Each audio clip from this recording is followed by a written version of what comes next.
Hero ಅಂತ sudden ಆಗಿ ಹೋದಾಗ ಸೊ ಇನ್ ಮುಂದೆ ಅದನ್ನ ಸ್ವಲ್ಪ ಮೇಂಟೈನ್ ಮಾಡ್ತಾ ಇರ್ಬೇಕು. ಒಂದ್ಸಲ ಒಂದ್ ಅಷ್ಟು ವರ್ಷ ಎಲ್ಲ ಆದ್ಮೇಲೆ ಒಂದು ಹೀರೋ ಮಾಡೋಣ ಅಂತ ನಾನೇ ಒಂದು ಕತೆ ಮಾಡ್ಕೊಂಡೆ. ಅದೊಂದು ಇಂಗ್ಲಿಷ್ ಪಿಕ್ಚರ್ ಇನ್ಸ್ಪಿರೇಷನ್, ಬರದೇ ಇದ್ರು ಇಂಗ್ಲಿಷ್ ಪಿಕ್ಚರ್ ಇನ್ಸ್ಪಿರೇಷನ್ ಅಲ್ಲಿ ಕನ್ನಡದ ಕತೆ ಮಾಡಿದ್ದ ನಾನು. ಪಿಕ್ಚರ್ನ ನಾವು ಮಾಡಕ್ಕೆ ಏನಿಲ್ಲ ಅಂದ್ರು 15 to 20 ಕೋಟಿ ಬೇಕು ಅಂದ್ರು. ನಮ್ಮ ಅಪ್ಪನಂದ್ರು ಜಮೀನಿಲ್ಲ, ನನ್ನ ನಂಬ್ಕೊಂಡು ಯಾರು ಅಷ್ಟೊಂದು ದುಡ್ಡೆಲ್ಲ ಹಾಕಲ್ಲ. ಸರ್ ಆಕ್ಚುಲಿ ಈಗ 13 years ಜರ್ನಿ ಒಂದು ಸಿನಿಮಾ ಜರ್ನಿ, ಅದಕ್ಕಿಂತ ಮೊದಲು ಕಿರುತೆರೆಯಲ್ಲಿ ಸ್ಟಾರ್ಟ್ ಮಾಡಿದ್ರಿ ಅದೆಲ್ಲ. ಬಟ್ ಈಗ 220+ ಸಿನಿಮಾ ಆದಮೇಲೆ ಈ ಥರದ ಒಂದು ನಿರ್ಧಾರ ಅಂದರೆ ಬಹಳಷ್ಟು ನೀವು ಥಾಟ್ ಪ್ರೊಸೆಸ್ ನಿಮ್ಮ ತಲೆಯಲ್ಲಿ ಹೋಗಿರುತ್ತೆ. ಅಂದರೆ ಹೀರೋ ಆಗಬೇಕಾ, ಅಂದರೆ ಈಗ ಆಲ್ಮೋಸ್ಟ್ ಈಗ ಸಪೋರ್ಟಿಂಗ್ ರೋಲ್ಸ್ ಮಾಡ್ತಾ ಚೆನ್ನಾಗಿದ್ದೀವಿ. ಆ್ಯಕ್ಚುಲಿ ಈಗ ಹೀರೋ ಅಂತ ಸಡನ್ ಆಗಿ ಹೋದಾಗ ಸೊ ಇನ್ ಮುಂದೆ ಅದನ್ನ ಸ್ವಲ್ಪ ಮೇಂಟೈನ್ ಮಾಡ್ತಾ ಇರ್ಬೇಕಾಗುತ್ತೆ. ಇನ್ನೂ ಚೆನ್ನಾಗಾಗೋಣ ಅಂತ ಮಾಡಿದೆ. ಚೆನ್ನಾಗಿದ್ದೀನಿ, ಇನ್ನೂ ಚೆನ್ನಾಗಾಗೋಣ ಅಂತ ಉಪಾಧ್ಯಕ್ಷ ಮಾಡಿದೆ. ಇಲ್ಲ ಅವಾಗ್ಲೇ ಬಂತು, ಅಧ್ಯಕ್ಷ ಆದ್ಮೇಲಂತೂ ತುಂಬಾ ಆಫರ್ಸ್ಗಳು ಬಂತು ಹೀರೋ ಆಗಿ. ಬೇಡ, ಯಾಕೆಂದ್ರೆ ಅವಾಗ ನನ್ಗೊಂದು ಜಡ್ಜ್ಮೆಂಟ್ ಇರ್ಲಿಲ್ಲ, ಅಷ್ಟೊಂದು ನಾಲೆಡ್ಜ್ ಇರ್ಲಿಲ್ಲ. ಆಮೇಲೆ ಯಾವ್ದೋ ಕೆಲ್ಸಕ್ಕೂ ನಮ್ಗೆ ಅಟ್ಲೀಸ್ಟ್ ತಕ್ಕಮಟ್ಟು ನಾಲೆಡ್ಜ್ ಇಲ್ದೆ ಕೈ ಹಾಕ್ಬಾರ್ದು. ಎಲ್ಲಾನು ಬೇರೆಯವ್ರ ಮೇಲೆ ಡಿಪೆಂಡ್ ಆಗಿರ್ಬೇಕಾಗತ್ತೆ. ಅಟ್ಲೀಸ್ಟ್ ಇದು ಸರಿ ಇದು ತಪ್ಪು ಅಂತ ಯೋಚನೆ ಮಾಡಷ್ಟು ನನಗೆ ಅವಾಗ ನಾಲೆಡ್ಜ್ ಇರ್ಲಿಲ್ಲ. ಹಂಗಾಗಿ ಯಾವ್ದು ಬೇಡ, ಆರಾಮಾಗಿದ್ದೀನಿ. ಈಗ ನನ್ನ ಕಾಮಿಡಿ ಕ್ಯಾರೆಕ್ಟರ್ಗೆ ಏನ್ ಮಾಡ್ತಿದ್ದೆ ಅಷ್ಟಂತೂ ನಾಲೆಡ್ಜ್ ಇತ್ತು, ಅಷ್ಟು ಸಾಕು ಅಂದ್ಬಿಟ್ಟು ರಿಸ್ಕ್ ತಗೊಳಕ್ ಹೋಗಿರ್ಲಿಲ್ಲ. ಅದಾದ್ಮೇಲೆ ಮಧ್ಯ ಒಂದ್ಸಲ ಒಂದ್ ಅಷ್ಟು ವರ್ಷ ಎಲ್ಲ ಆದ್ಮೇಲೆ ಒಂದು ಹೀರೋ ಮಾಡೋಣ ಅಂತ ನಾನೇ ಒಂದು ಕತೆ ಮಾಡ್ಕೊಂಡೆ. ಕತೆ ಮಾಡ್ಕೊಂಡು ಹುಡ್ಕಾಡ್ದೆ, ಒಂದಷ್ಟು ಜನ ಪ್ರೊಡ್ಯೂಸರ್ಸ್ ಅವ್ರು ಇವರು. ಆಮೇಲೆ ಒಬ್ರು ಪ್ರೊಡ್ಯೂಸರ್ ಅಂದ್ರು, ಅಪ್ಪ ಕತೆ ಚೆನ್ನಾಗಿ ಮಾಡಿದ್ಯಾ, ಅದೊಂದು ಇಂಗ್ಲಿಷ್ ಪಿಕ್ಚರ್ ಇನ್ಸ್ಪಿರೇಷನ್, ಇಂಗ್ಲಿಷ್ ಬರದೇ ಇದ್ರು ಇಂಗ್ಲಿಷ್ ಪಿಕ್ಚರ್ ಇನ್ಸ್ಪಿರೇಷನ್ ಅಲ್ಲಿ ಕನ್ನಡದ ಕತೆ ಮಾಡಿದ್ದ ನಾನು.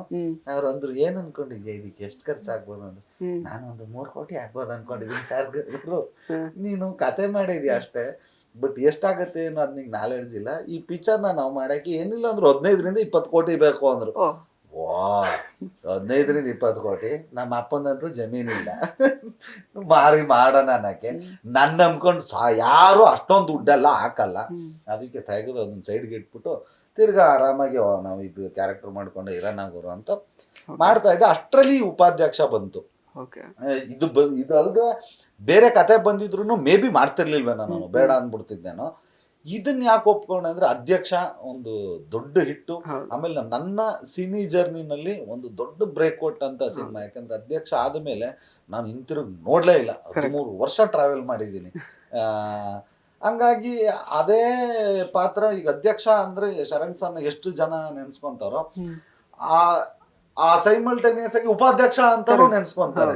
ಸೊ ಇನ್ನೂ ಆ ಹೆಸರು ಜನ ಮರ್ತಿಲ್ಲ ಆ ಕ್ಯಾರೆಕ್ಟರ್ನ. ಸೊ ಅದ್ರನ್ನೇ ಇಟ್ಕೊಂಡು ಅಧ್ಯಕ್ಷ ಕಂಟಿನ್ಯೂಷನ್ ಸ್ಟೋರಿ, ಟೈಟ್ಲು ಉಪಾಧ್ಯಕ್ಷ ಅಂತ ಈ ಕತೆ ಬಂದಾಗ ಇದು ತುಂಬಾ ಈಸಿ ಇದನ್ನ ಮಾಡೋದು. ಯಾಕಂದ್ರೆ ಹೊಸದಾಗಿ ನಾನೇನು ಬೇರೆ ತರದ ಕ್ಯಾರೆಕ್ಟರ್, ಬೇರೆ ಕಂಟೆಂಟ್ ಅಂತ ಏನೋ ಅಂದ್ರೆ ಯೋಚನೆ ಮಾಡ್ಬೇಕು. ಈ ತರದ್ ಮಾಡಿದ್ರೆ ನನ್ಗೆ ವರ್ಕ್ ಆಗುತ್ತಾ, ಆಗಲ್ವಾ, ಬೇಕಾ ಬೇಡವಾ, ಈ ತರ 1000 ಕನ್ಫ್ಯೂಷನ್ಗಳು ಇರುತ್ತೆ. ಬಟ್ ಇದು ಹಂಗಿಲ್ಲ, ಆಲ್ರೆಡಿ ಮಾಡಿರೋದು, ಆಲ್ರೆಡಿ ಜನ ಒಪ್ಕೊಂಡಿರೋದು. ಅದೇ ಕ್ಯಾರೆಕ್ಟ್ರು ಅದೇ ಕಥೆನ ಇಟ್ಕೊಂಬಂದ್ರೆ ತುಂಬಾ ಈಸಿಗೆ ಜನಕ್ಕೆ ತಲುಪ್ತೀನಿ. ಆಮೇಲೆ 100% ಇಷ್ಟ ಪಡ್ತಾರೆ, ಇದನ್ನ ಗೆಲ್ಲಿಸ್ತಾರೆ ಅನ್ನೋ ನಂಬಿಕೆ ಬಂತು. ಹಂಗಾಗಿ ಉಪಾಧ್ಯಕ್ಷ ಮಾಡೋಣ ಒಂದು ಪ್ರಯತ್ನ ಅಂತ ಶುರು ಮಾಡಿದ್ರು. ಚಿಕ್ಕಣ್ಣ ಅವ್ರ, ಈಗ ಉಪಾಧ್ಯಕ್ಷ ಸಿನಿಮಾ ಬಂದು ಹಿಟ್ ಆದ್ಮೇಲೆ ನಿಮ್ಮ ಆ ಕಥೆನ ಏನಾದ್ರು ಟೇಕಪ್ ಮಾಡೋ ಐಡಿಯಾ ಇದೆಯಾ ಹೇಗೆ ಅಂತ? ಅದು ದೇವ್ರ ದಯೆಯಿಂದ ಈಗ ನಮ್ಮ ಉಪಾಧ್ಯಕ್ಷ ಪಿಕ್ಚರ್ಗೆ ನಮ್ಮ ಪ್ರೊಡ್ಯೂಸರ್ ಹಾಕಿರೋದಕ್ಕೆ ಒಂದು 4 ಪಟ್ಟು ಲಾಭ ಬಂದ್ಬಿಟ್ರೆ ನೆಕ್ಸ್ಟ್ ಜೈ. ಅದು ಇವರೇ ಹೀರೋಯಿನ್ ಆಗಿರ್ತಾರ ಅಥವಾ ಹೀರೋಯಿನ್ ಇಲ್ಲ ಸರ್? ಅದಕ್ಕೆ ಸೀರಿಯಸ್ ಆಗಿ ಅಲ್ಲ, ಇವ್ರು ಇದಾರ ಹೀರೋಯಿನ್, ಇವ್ರು ಕೇಳಿದ್ರು ಮಾಡಲ್ಲ ಬಿಡ್ರಿ. ಹೌದಾ? ಅದ್ರಲ್ಲಿ ಹೀರೋಯಿನ್ 2 ಸೀನ್ ಇರೋದು.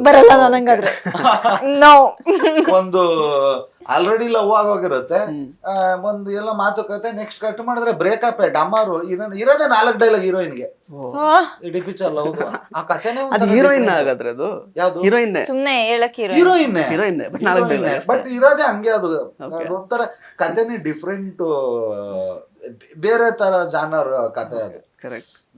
ನಿಮ್ಗೆ ಹತ್ತತ್ರ 1.25 ಗಂಟೆ ಇಡೀ ಪಿಕ್ಚರ್ ಒಬ್ನೇ. ಬಟ್ ಒಬ್ಬನೇ ಇದ್ರು 15-20 ಕೋಟಿ ಬೇಕು.